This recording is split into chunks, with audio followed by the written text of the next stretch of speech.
GLC presents, brought to you by the donations of our faithful partners. Shalom. I'm Eddie Chumney of Hebraic Heritage Ministries, and we welcome you today to our study on the Hebraic roots of Christianity. We are doing a study series entitled Yeshua from Genesis to Revelation.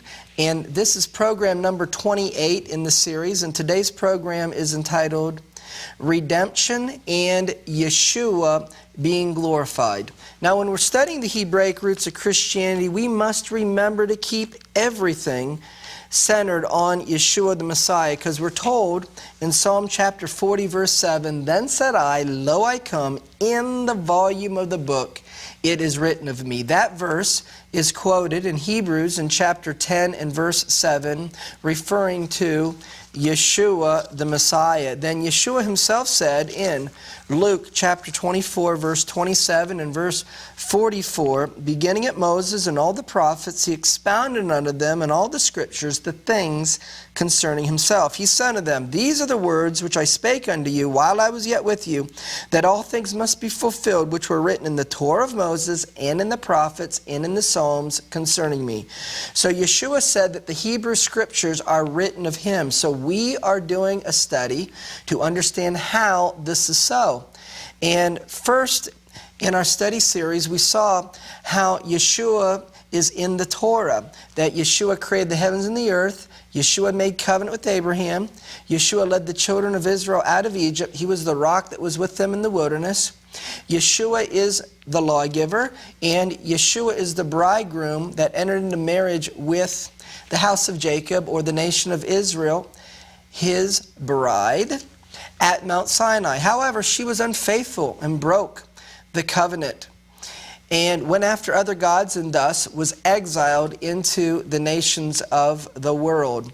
And so Yeshua, rather than condemning her to death, which he had a right to do, he decided to lay down his life and show mercy and love toward her. And we see then that in John chapter 10, verses 16 and 17, Yeshua said that he's dying on the tree, or he's dying on the cross, for the purpose of taking two sheepfolds and to make them one, of which he is going to be the good shepherd over them. And this is repeated in John chapter 11, verses 49 through 52, where Caiaphas, the high priest, prophesied in John 11, verse 51, that Yeshua would die for that nation. The nation that Caiaphas prophesied that Yeshua would die for is the house of Judah, or the Jewish people. But it says in John chapter 11, in verse 52, "But not for that nation only, but that he would gather together in one the children of God scattered abroad." So who are two nations? Who are the children of God who are scattered abroad and are to become one? That is the northern kingdom and southern kingdom. That is the 12 tribes of Israel. So Yeshua is dying for the purpose of ultimately uniting the 12 tribes of Israel. But before he can physically unite them, he has to restore the relationship. And the restoration of the relationship is called the New Covenant. The word new in Hebrew means renewing of the covenant. And so the renewing of the covenant in Jeremiah chapter 31 is the Torah being written upon our heart, so that he could wed himself to his people, that his people, would love him and seek to follow his Torah. And it says, "I will be their God, and they will be my people." This is a marriage. So Yeshua dies to forgive the sins of his wife who broke the covenant. And in doing so, he invites all those from the nations who want to receive forgiveness through his shed blood to receive that forgiveness. And when those from the nations receive Yeshua's forgiveness of sins that he offers, then those from the nations are grafted into the commonwealth of Israel, as we're told in Ephesians chapter 2 and verse 12. Now, the completion of the task of physically gathering the 12 tribes of Israel is associated to his second coming. And the details of things that will be happening in the earth when he does this is in the book of Revelation. That the book of Revelation is written in the setting of the day of the Lord. Revelation chapter 1 and verse 10. And the prophets have much to say about the day of the Lord. And in reading what the prophets have to say about the day of the Lord, we're told that in the day of the Lord, the nations would divide the land of Israel, Joel chapter 3 verse 2, in the city of Jerusalem, Zechariah chapter 14 and verse 2. And this will be accomplished through the creation of a Palestinian state. This will result in the judgment of the nations, and in the nations being judged, the Bible puts an emphasis on a judgment that comes upon Babylon in the Babylonian system. And this judgment will be economic, and it will be war between the nations. And when this judgment is happening, that is when the God of Israel is going to begin the process to gather his people back to the land. And the process to go back to the land in the uniting the 12 tribes of Israel is biblically called Zion. That the modern nation of Israel got created through a secular Zionist movement, and we can see the prophetic aspect of this in Ezekiel chapter 37, where the dry bones came together first and they stood up with flesh. That's secular, but there was no wind or spirit in them. So following the bones coming to life and standing upon their feet and having flesh and bones, following that, then the Ruach was breathed into them. And so this is the spiritual birth of the dry bones. And the spiritual birth of the dry bones is called Zion. That biblical Zion is the Messiah being recognized as head of all 12 tribes by them, Hosea chapter 1 verse 11, and Messiah uniting the 12 tribes of Israel, and they are following his Torah. And this celebration is likened to a joy of a marriage. That how the northern kingdom, or the 10 tribes, or the house of Joseph, or Ephraim, knows to return back to the land, the sign that they're given to return to the land is the birth of biblical Zion. And biblical Zion is going to come about through a rebellion in the land of Israel against a Palestinian state. We will once again have two states of Israel, like it used to be with the division of northern kingdom and southern kingdom. That Joseph being separated from his brothers was a prophecy of the dividing of northern kingdom and southern kingdom. That's a prophecy of two states in the end of days. And this state of Zion that is born, it's born during the tribulation. Isaiah chapter 66 and verse 8. And Revelation chapter 12 says that with the birth of Zion, that there's going to be a fleeing into the wilderness, which is a reference to returning to the land of Israel. And the period of time Revelation 12 tells us of the return to the land is 3.5 years. Messiah is going to set his feet down on the Mount of Olives on Yom Kippur. And so the beginning of this return to the land in Revelation 12 is going to begin at a Passover. And Zion also means to graft, because the English word S-C-I-O-N, which comes from the Hebrew Zion or Zion, that it's a horticulture term that refers to grafting. That Zion is the uniting of the 12 tribes of Israel, and Zion in the Hebrew language, in the family, the meaning of the word is associated with a sign. That your sign to return to the land of Israel is the birth of Zion, and that's when the grafting takes place, the unification of the 12 tribes of Israel. When the 12 tribes of Israel are united, the joy of it is likened to a song.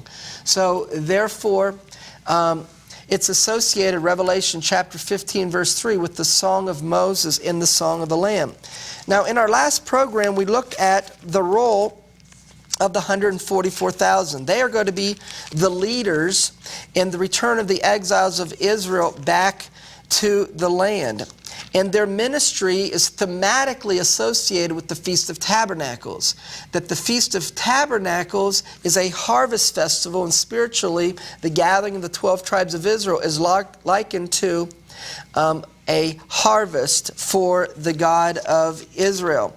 And in Revelation chapter 7, and speaking about their ministry, it says in verse 9, that there was a great multitude which no man could number, of all nations and kindreds and peoples and tongues. That a theme of the Feast of Tabernacles is the Feast of all nations.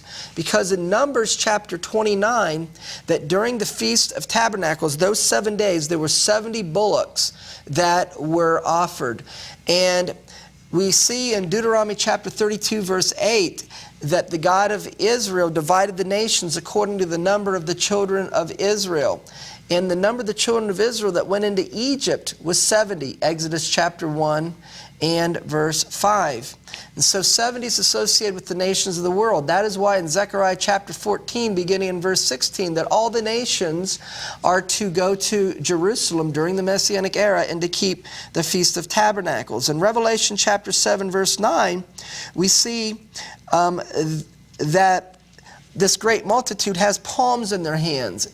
And palms is one of the things that are to be waved as a part of keeping the Feast of Tabernacles, Leviticus chapter 23 and verse 40. And in verse 10, they cry with a loud voice, salvation to our God. That in the first century, the temple, that during the Feast of Tabernacles, that during the first 6 days of the Feast of Tabernacles, they went around the altar once, but on the seventh day, they went around 7 times. And they said these words, salvation to our God. So Revelation chapter 7, verses 9 and 10 is associated thematically with the Feast of Tabernacles. So we link the ministry of the 144,000 with the Feast of Tabernacles. Then there's a question that gets asked in Revelation chapter 7 and verse 13. Who are these that are arrayed in white robes, and where they come from? And the answer is they came out of great tribulation. So in defining this great multitude that comes out of great tribulation, this is what's said about them in Revelation chapter 7 verses 16 and 17. That they will hunger no more, they will thirst no more, neither shall the sun light upon them, nor any heat. For the Lamb which is in the midst of the throne will feed them, he will lead them into living fountains of water, and God will wipe away all tears from their eyes. That the answer that is given of who are these that came out of great tribulation, the answer in Revelation chapter 7 verses 16 and 17 is a quote from Isaiah chapter 49 and verse 10. So therefore the ones who came out of great tribulation is Isaiah 49 verse 10. But who is Isaiah 49 verse 10 speaking of? Well, the background, Isaiah 49 verse 6, it says that you should be my servant to raise up the tribes of Jacob. Raising up the tribes of Jacob is referring to uniting the 12 tribes of Israel.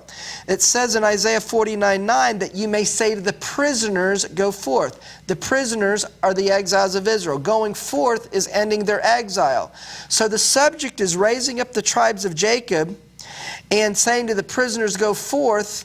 And then it says about the prisoners going forth, Isaiah 49 verse 10, they will not hunger nor thirst, neither shall the heat nor sun smite them, for he that has mercy on them will lead them, even by springs of water shall he guide them. And that is the answer that's given in Revelation chapter 7. So decoding it, who are these that came out of great tribulation? It is the exiles of Israel who are returning to the land of Israel to be united. And it's the 144,000 who have the task of leading that effort. And once they return during the Great Tribulation, it says God will wipe away all tears from their eyes. That the exile is associated with time of hardship. that brings tears to your eyes. That's why Rachel is weeping for her children, Jeremiah chapter 31, verse 15. But she's told to refrain herself from weeping, Jeremiah 31, verse 16, because her children will return to their border. So the return of Rachel's children to their border is the end of weeping. That's why Revelation chapter 7, verse 17, God will wipe away all tears from their eyes. So I refer to the 144,000 as the Moses company. Even as Moses led the children of Israel out of Egypt, that leaders to return the exiles of Israel to the land, these leaders are the 144,000. That the exiles of Israel are scattered throughout the nations of the earth. So there will be multiple camps who will be returning to the land, and they'll be needing to be leaders in each camp. And the 144,000 will be leaders in that camp. But who are the 144,000 following? They are following the cloud by day and the pillar of fire by night. When the children of Israel came out of Egypt, this is what we are told regarding them in Exodus in chapter 13 in verses 20 and 21. And they took their journey from Sukkot. And the Lord went before them by day in a pillar of a cloud and to lead them the way, and by night in a pillar of fire to give them light to go by day and night. That Moses was leading the children of Israel, but Moses was being led by the cloud by day and the pillar of fire by night. Who is the cloud by day and the pillar of fire by night that was leading them? This is Yeshua the Messiah. That's why Paul explained in 1 Corinthians in chapter 10, verses 1 through 4, that one who led the children of Israel was the Messiah. The rock that led the children of Israel in the wilderness, the rock was the Messiah. Well, we're told in Exodus in chapter 40, verse 34, that this cloud who led them, that the cloud covered the tent of the congregation, and the glory of the Lord filled the tabernacle. That this cloud that led them, that filled the tabernacle, is called the glory of the Lord. And Yeshua is the glory of the Lord. Revelation chapter 21 verse 23 describes the New Jerusalem. And in describing the New Jerusalem, it said, the city had no need of the sun, neither the moon to shine in it, for the glory of God did lighten it, and the Lamb is the light. So Yeshua is the glory of the Lord that was the cloud by day and the pillar of fire by night that led the children of Israel out of Egypt. Now, we're told in Micah chapter 7 verse 15, according to the days of your coming out of the land of Egypt, according to those days, or likened unto those days, I will show unto him marvelous or miraculous things. According to those days. Well, what happened in those days? The cloud led them out by day and the pillar of fire by night. Well, when the 12 tribes are gathered from the nations and return to the land of Israel, they are gathered to Zion. In Jeremiah in chapter 3 and verse 14 it says, I will take you one of a city and two of a family, and I will bring you to Zion. That is why the 144,000 in Revelation chapter 14 verse 1, they're being shown as being on Mount Zion, and they're following the Lamb wherever he goes. In other words, they're following the cloud by day and the pillar of fire by night. Now, I want you to see that in the 144,000 leading the exiles back to the land, that in leading them back to the land, they're on Mount Zion. And the 12 tribes united is bringing you to Zion. Now, speaking of the future, it says in Isaiah in chapter 4 and verses 5 and 6. Remember the principle. According to the days of your coming out of the land of Egypt, according to those days, is how I'm going to do it. So Isaiah chapter 4 verse 5, the Lord will create upon every dwelling place on Mount Zion and her assemblies. He will create. That's in the future.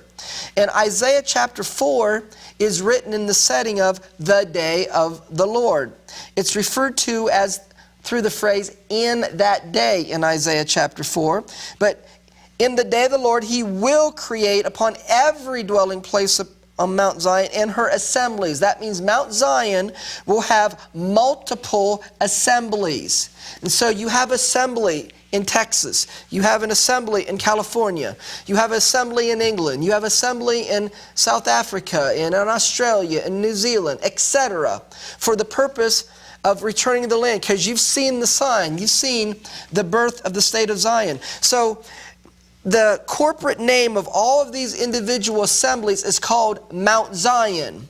And then it says, the Lord will create upon every dwelling place of Mount Zion a cloud and a smoke by day and the shining of a flaming fire by night. That in these assemblies around the world that are gathered, because you see the sign, you see the birth of Zion, you know it's time to return to the land. And you're gathered in your assemblies and to return to the land. It is, you are tabernacling. It is likened unto Sukkot, the children of Israel, when they went to the promised land. They came out in tents. They tabernacled. They sojourned together. And so you're going to have a leader in your camp. That's 144,000. And each camp is going to be led by the cloud by day and the pillar of fire by night. Each camp is going to be led by the Messiah himself. So there'll be a cloud by day and a smoke by night in the United States, in Europe, in South Africa, Australia, New Zealand, etc. All the nations of the world where the exiles of Israel are returning to. And ultimately, these camps are going to come together. And that's where your protection is going to be from the beast and the beast system. Isaiah chapter 4 verse 5, and there shall be a tabernacle for a shadow in the daytime from heat, and for a place of refuge, and for a covert from storm and from rain. So the beast, Pharaoh's got to come after you. He can't. You are in the tent of the righteous. You are protected by the cloud by day and the pillar of fire by night. And that's why and how you're able, in Revelation chapter 15 and verses 2 and 3, to have victory over the beast and the beast system. And the joy of being in the camp of the righteous is you are playing your harp and you sing the song of Moses and the song of the Lamb. So those who got the victory over the beast and the beast system in Revelation in chapter 15 and verse 2, they're playing harps. And what are the 144,000 doing on Mount Zion in Revelation chapter 14 verse 1? Verse 2, they are playing harps. So the book of Revelation is giving us details regarding the return of the 12 tribes of Israel during the period of time known as the Day of the Lord, when the book of Revelation details the judgments that are coming upon the nations. Now, through this event, Yeshua the Messiah is going to be glorified. Isaiah chapter 35 and verse 2. Isaiah in chapter 35 and verse 2, it says the following: they will see the glory of the Lord. The glory of the Lord that they're seeing is the cloud by day and the pillar of fire by night. That is the glory of God. They'll see it. The world will see it. And you will see the glory of the Lord. And then Isaiah 35:10, seeing the glory of the Lord is the ransom of the Lord will return and come to Zion. That the uniting of the 12 tribes of Israel is associated with seeing the glory of the Lord and Messiah being glorified. Now we have Ezekiel in chapter 39 and verse 21. It says, I will set my glory among the heathen. What is him setting his glory among the heathen? Ezekiel 39 verse 25. Now will I bring again the captivity of Jacob and have mercy on the whole house of Israel. The uniting of the 12 tribes of Israel is associated with, I am setting my glory among the heathen. His glory is in the form of the cloud by day and the pillar of fire by night. In Psalm 102, verse 16, it says, when the Lord builds up Zion, He will appear in His glory. He's going to appear in His glory. Messiah is going to be glorified when He builds up Zion. But what is the building up of Zion? Psalm 147, verse 2, He gathers together the outcasts of Israel. The uniting of the 12 tribes of Israel, He's going to set His glory among the nations. He will appear in His glory. Messiah is going to be glorified. That is why Yeshua prayed, and He prayed in John in chapter 17 and verse 1, I pray that they may be one. He's praying for the uniting of the 12 tribes of Israel. That the world will believe that you sent me, and the glory which you gave me, I have given them. So when Yeshua unites the 12 tribes of Israel, He will be glorified and His name will be sanctified in the earth. And so this is also associated with Yeshua being glorified, is His name will be sanctified in the earth. And we have a scripture for that. In Ezekiel, in chapter 20, Ezekiel chapter 20, we're told about with a mighty hand and with a stretched out arm, He's going to gather His people. That is Ezekiel chapter 20, verse 33. And then it goes on to say in verse 44, you will know that I am the Lord when I have wrought with you for my name's sake. That He's doing it for His name's sake. And then in Ezekiel in chapter 36 verse 22 says, therefore say to the house of Israel, I do this not for your sake, O house of Israel, but for my holy name. He's going to gather the 12 tribes of Israel so that His name would be, so that He would be glorified and His name would be sanctified. Well, remember these words from 1 John chapter 2 verse 6. He who says he abides in Him, believes in Yeshua, ought to walk as He walked. That means to follow His Torah. Shalom in Yeshua. Amen.